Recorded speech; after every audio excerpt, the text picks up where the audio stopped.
name is Mary, and this is my no-buy year. I thought it might be interesting to track my returns to Sephora from the flurry of holiday orders that I placed at the end of 2018. This was during the time frame where I was first considering doing a no-buy year.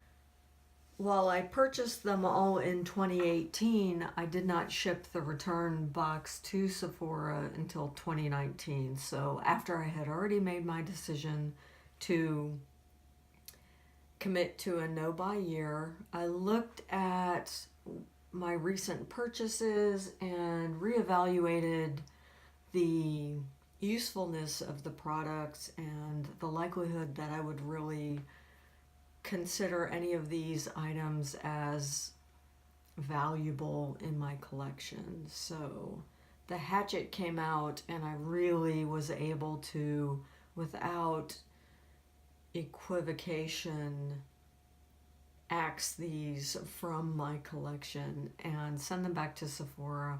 In some cases the color was wrong. Some of the online foundation finders at Sephora I find are inaccurate. That will probably change as the tool is used, as the algorithm draws in the data that you and I provide. The data that you and I pay to provide. Those foundation match apps become more highly accurate the more we use them. Alright, so I'm just running through a few of my last minute orders.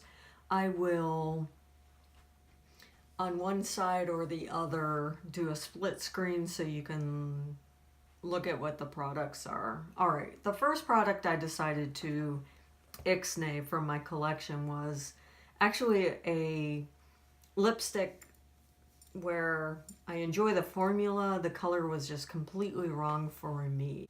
Alright, so this is the Pat McGrath Labs Luxe Trance lipstick in the color Donatella.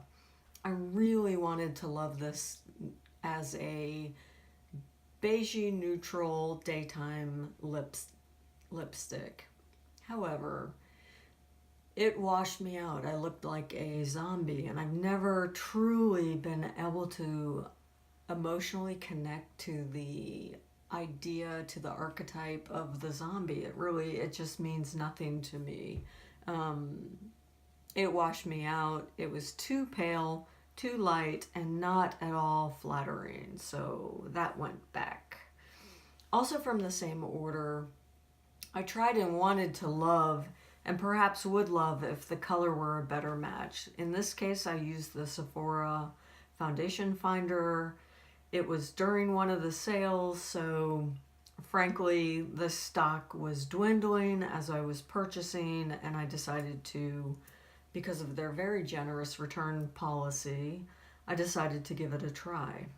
This was the Kevyn Aucoin Sensual Skin Enhancer Concealer, and the color was SX09. Far too dark for me. This is a mid-tone warm. Even in the summer, I don't allow myself to get sun because I use Tretinoin for skincare, and I just always have sunscreen on. This color was a terrible match. Honestly, I opened the jar, looked at it, and knew I was going to return, so I didn't even try the product. Perhaps in hindsight, I should have done a patch test to see if I enjoyed the qualities of this concealer / foundation, but I just ended up boxing it up and sending it back. Now I'm going to talk about a few items that I received from a VIB Rouge order, taking advantage of the 20% discount.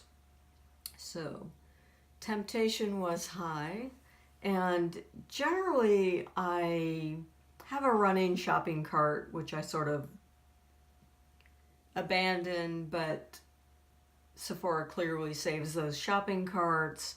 It turned out that I placed this order from my mobile device, from my cell phone. I did not catch the fact that it had saved a previous shopping cart and thus doubled up on one of the products. One of these products I had to send back because I just don't need 2 of the Bobbi Brown vitamin enriched face base moisturizers in my inventory. I just ended up accidentally purchasing 2. I decided I don't need to stockpile that product. It will probably take me half of the year to get through it. It's not a product I see using consistently in the summer, although that may change. Truly, it's a winter product, so I thought January through April is about my window for that product. So I did end up sending one of those 2 that I accidentally purchased back. In the same order, I had tried out the Quis Luxe Hair Turban. Now, I really like the idea of pampering myself. I work really hard. Books have been written about some of the unusual situations teachers encounter, but self-care, relaxation becomes absolutely necessary for a teacher. So I would classify this product as one that fits a self-image of relaxation and self-pampering that I just don't have time for, nor do I have the volume of hair that would be required to fully utilize a turban. So this was a $35-ish product. I pulled it out of the package, saw how it is meant to function, and thought, it's just really an inappropriate purchase for me. I don't need it. So I decided to package it back up and include that in my box of returns. Could that be it? While that didn't seem like a huge investment, I do feel good about going through the trouble and returning those products, which clearly I was never going to fully utilize. That is no slam on the products themselves. None of them were returned because they were of poor quality. They just were not appropriate for my skin tone, my habits of self-care, or my wallet. Did you have purchases that you returned recognizing that they were inappropriate for you? If so, please share them in the comments below. Thank you for spending this time with me, and enjoy your holiday Monday. Toodles.